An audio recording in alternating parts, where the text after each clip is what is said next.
समझती, वो ये है कि हम सारे के सारे इस वक्त हैकेबल कम्युनिटी बन चुके हैं।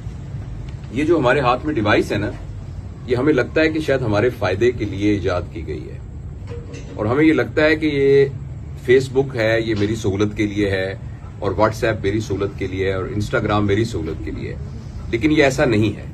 आप पीटीसीएल की कॉल करें तो आपको 5-10 रुपए देने पड़ते हैं, किसी को खत लिखें तो आपको 10 रुपए की टिकट लगानी पड़ती है। हमारे जेहन में ये सवाल आना चाहिए कि व्हाट्सएप मुफ्त क्यों है? मैं अपनी बहन से डबलिन में बात करता हूं, 1-1 घंटे वीडियो बात करता हूं, मुझे पैसे क्यों नहीं मुझसे ले रहे? अच्छा, जिसने ये बनाया है वो उस पर अरबों डॉलर खर्च कर रहे हैं। इलॉन मस्क ने ये 42 बिलियन डॉलर की एक चीज खरीदी है, और वो चीज इस ऐनक जितनी भी नहीं है।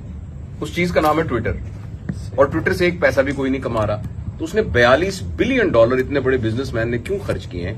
वो इसलिए कि जो हमारे हाथ में चीज दी गई है, इसके जरिए मुझे और आपको हैक किया जा रहा है।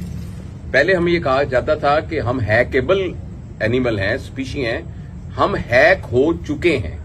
अगर आपको मेरी बात का यकीन नहीं आ रहा तो आप अपना अपना मोबाइल निकालिए और फेसबुक खोलिए, हम सबकी स्क्रीन डिफरेंट होगी। जबकि आप सिनेमा में फिल्म देखने जाएं तो एक ही स्क्रीन होगी, टीवी आप ऑन करें एक चैनल तो, लेकिन ये मेरी और आपकी हर एक की स्क्रीन डिफरेंट है, इसलिए कि मुझे और आपको हैक किया जा चुका है। ये फिक्शन नहीं है। जिस वक्त हम यहां एक सेल्फी खींच के बताएंगे, और वो सेल्फी एक जिक्सा पजल का एक छोटा सा बिट है, जो कि मेरा और आपका प्रोफाइल ऑलरेडी उनके पास मौजूद है। इसलिए कि एक जमाने में जब जमीन जिसके पास ज्यादा, सॉरी मैं ज्यादा लंबी बात तो नहीं सर, मैं आपको इंटरप्ट करूंगा कि जिसके पास जमीन ज्यादा होती थी उसके पास पावर ज्यादा थी, तो लोग मुल्कों पे कब्जा कर लेते थे। फिर ये पता लगा कि मशीनें अगर ज्यादा हो जाएंगी तो उस पे वो ताकतवर होगा। अब जिसके पास डाटा ज्यादा है वो ताकतवर है।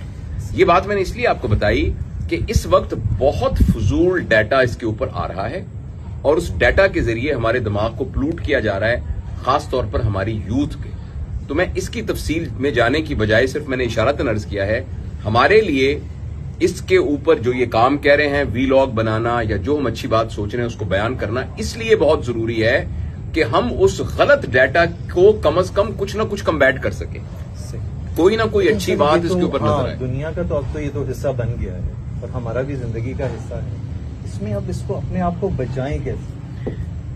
देखिए, मुझे तो ये लग रहा है कि बहुत जल्दी इंसानियत ने यह फैसला किया हुआ है, इंसानियत ने इस बुनियाद पर फैसला किया हुआ है कि लोगों का वैल्यू सिस्टम अब ये बन गया है कि जिसके पास पैसा ज्यादा होगा वो ताकतवर होगा।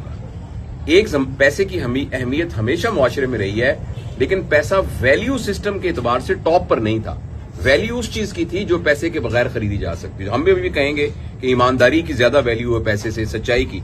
लेकिन दुनिया में कुछ लोगों ने यह ठान लिया है कि उन्होंने पूरी दुनिया के सरमाए को इकट्ठा करना है, और वो लोग इकट्ठे भी हो चुके हैं, और वो इस चक्कर में इस दुनिया को यहां से नीस्तो नाबूद करने पर तुले हुए हैं। ये जो कुछ मेटावर्स हो रहा है और जिस तरीके से डाटा कंट्रोल हो रहा है, कुछ अरसे के बाद मुल्कों की हुकूमत नहीं होगी बल्कि ऑर्गेनाइजेशंस की हुकूमत होगी। अभी भी गूगल का बजट जो है वो बहुत सारे मुल्कों से ज्यादा है। तो इसमें मैं आपके सवाल का जवाब देता हूं। तेज बारिश हो रही है, आप क्या बताइए इस बारिश से कैसे बचें?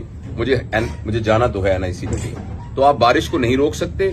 हाँ, खुद रेनकोट पहन सकते हैं और छतरी रख सकते हैं। तो मेरी सजेशन ये होगी कि इस मोबाइल के स्क्रीन के यूज को अपने बच्चों के लिए और अपने लिए जितना लिमिट कर सकते हैं उसको लिमिट कीजिए।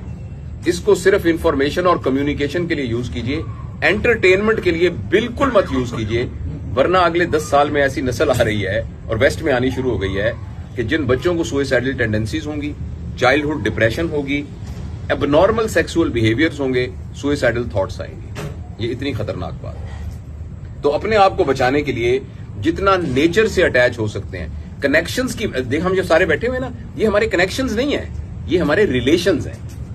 लेकिन मेरे 10,000 फॉलोअर हैं अगर, तो ये मेरा कनेक्शन है। बच्चों को रिलेशंस पर लेके आइए, बच्चों को तफरीह गाहों में लेके जाइए, बच्चों को साइबर बर्ड से दूर कीजिए, बच्चों को फिजिकल टाइम दीजिए।